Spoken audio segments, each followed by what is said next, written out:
மையமுடக நேயர்களுக்கு வணக்கம். நீங்கள் இணைந்திருப்பது மையத்தின் காலை நேர பிரதான செய்திகளுடன். முதலில் தலைப்புச் செய்திகள். மின்வெட்டு தொடர்பில் சஜித் சபையில் விடுத்த எச்சரிக்கை.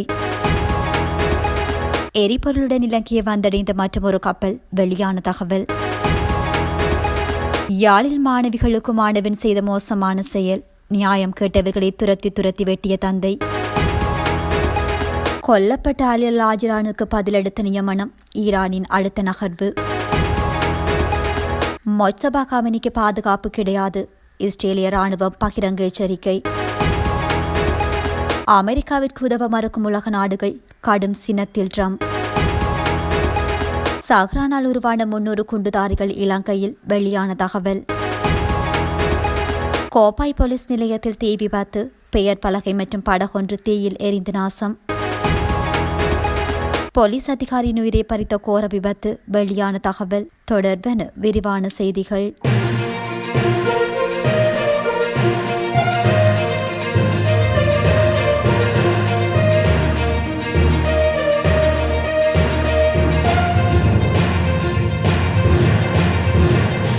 நுரைச்சோலை மின் உற்பத்தி நிலையத்தில் ஏற்பட்டுள்ள பாரிய பின்னடைவு மற்றும் எரிபொருள் தட்டுப்பாடு காரணமாக நாடு மீண்டும் ஒரு இருண்ட யுகத்தை நோக்கி தள்ளப்படலாம் என்று எதிர்க்கட்சித் தலைவர் சஜித் பிரேமதாச நாடாளுமன்றத்தில் எச்சரிக்கை விடுத்துள்ளார்.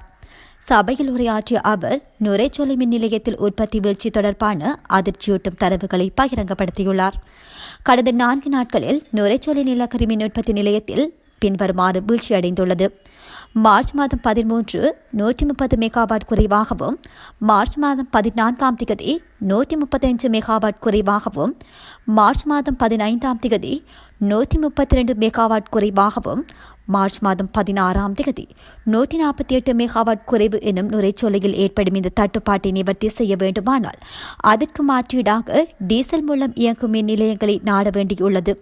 எனினும் தற்போது நாட்டில் நிலவும் கடுமையான எரிபொருள் தட்டுப்பாடு காரணமாக டீசல் மின் நிலையங்களை முழுமையாக இயக்குவதிலும் சிக்கல் ஏற்பட்டுள்ளது என்று அவர் சுட்டிக்காட்டினார்.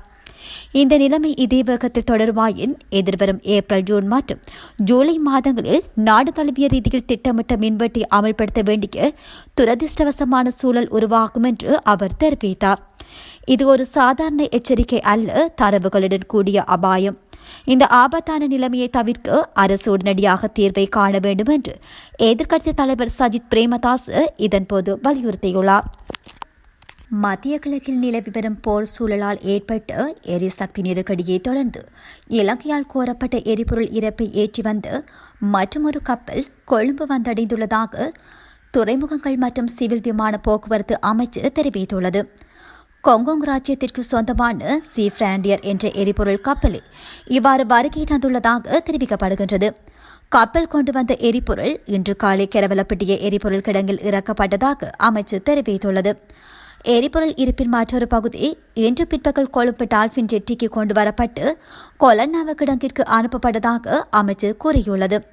இந்த கப்பல் 17,000 metric tonne 90 octane petrol, 18,000 metric tonne diesel மற்றும் 2,800 மெட்ரிக் டன் சூப்பர் டீசல் ஆகியவற்றை கொண்டு வந்துள்ளதாக மேலும் தெரிவிக்கப்படுகின்றது.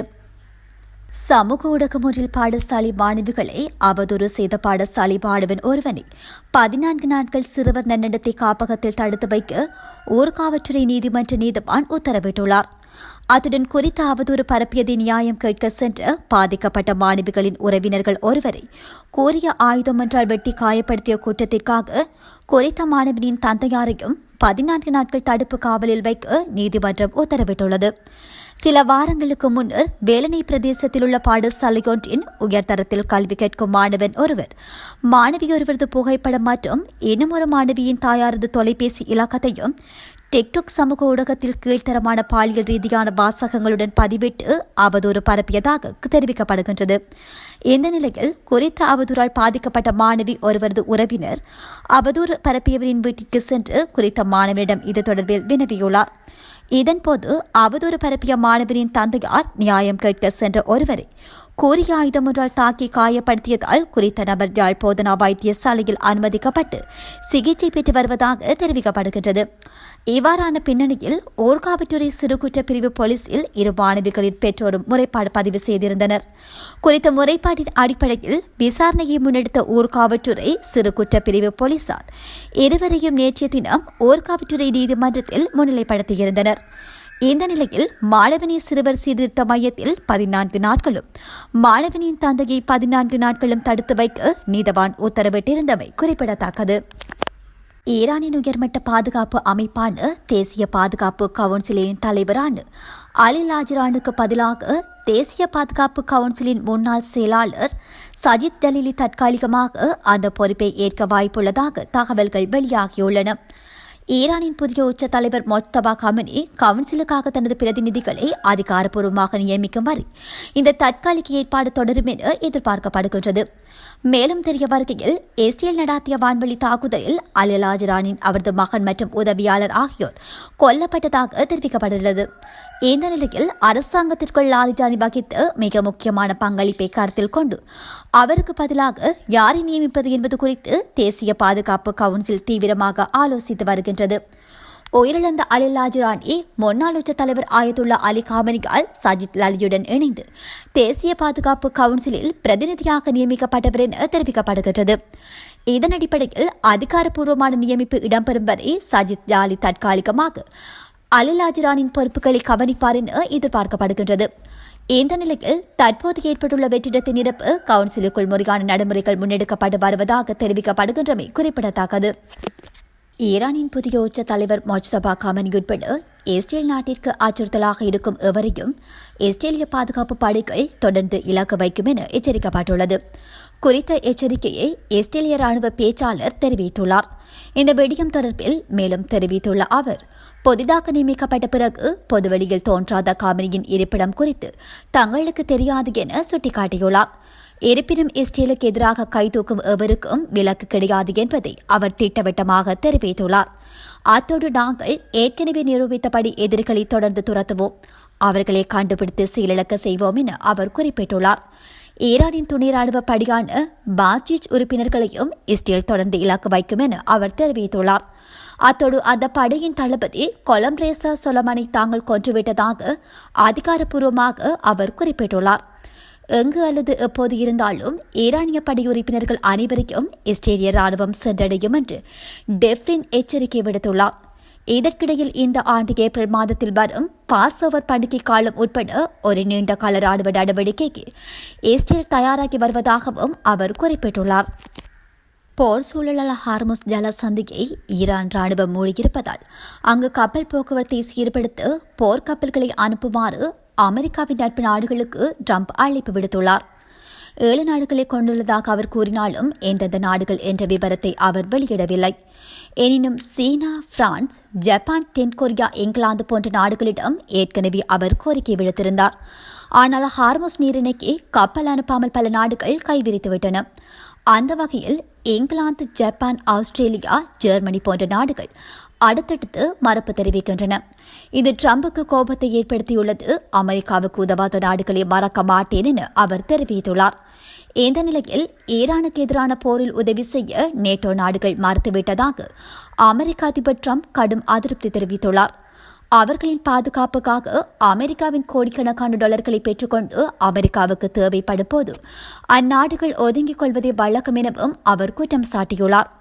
அமெரிக்கா ஏற்கனவே மிகப்பெரிய ராணுவ வெற்றியை பெற்றுவிட்டதால் இனி தங்களுக்கு நேட்டோ நாடுகள் ஜப்பான், ஆஸ்திரேலியா, தென்கொரியா என யாருடைய உதவியும் தேவையில்லை என்று ட்ரம்ப் தெரிவித்துள்ளார். முன்னாள் அமைச்சரும் பிவிதுரைகள உரிமைய கட்சியின் தலைவரான உதயகாமன் பில ஊடக சந்திப்பொன்றை நடாத்தி ஒரு தகவலை வெளிப்படுத்தியுள்ளார்.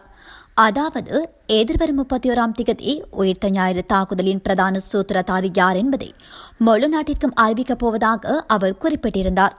இந்த நிலையில் இதற்கு முன்பதாகவும் ஒரு ஊடக சந்திப்பில் உதயகாமன் பில் ஞாயிறு தாக்குதலின் பிரதான சூத்திரதாரியை அறிவிக்கப் போவதாக கூறியிருந்தார். இதேபோல மீண்டும் இந்த அறிவிப்பை அவர் வெளியிட்டுள்ளார். மேலும் போலீஸ் அதிகாரிகளுடன் தொடர்புபட்டு உயர் அதிகாரி ஒருவர் இதில் நேரடியாக தொடர்பு பட்டிருப்பதாக அவர் குறிப்பிட்டுள்ளார். கோப்பாய் போலீஸ் நிலைய வளாகத்தில் ஏற்பட்ட தீ விபத்தில் போலீஸ் நிலைய பெயர் பலகை முற்றாக எரிந்து நாசமாகியுள்ளதுடன் வழக்கொன்றின் சான்று பொருளாக போலீஸ் நிலையத்தில் வைக்கப்பட்டிருந்த படகொன்றும் தீயில் எரிந்துள்ளது. போலீஸ் நிலைய வளாகத்தில் காணப்பட்ட குப்பைகளை திங்கட்கிழமை மாலை வேளை போலீசார் எரித்த வேளை அந்த தீ பரவி பெயர் பலகை படகு மற்றும் அருகில் நின்ற மாமரம் என்பவற்றில் பற்றி எறிந்தது.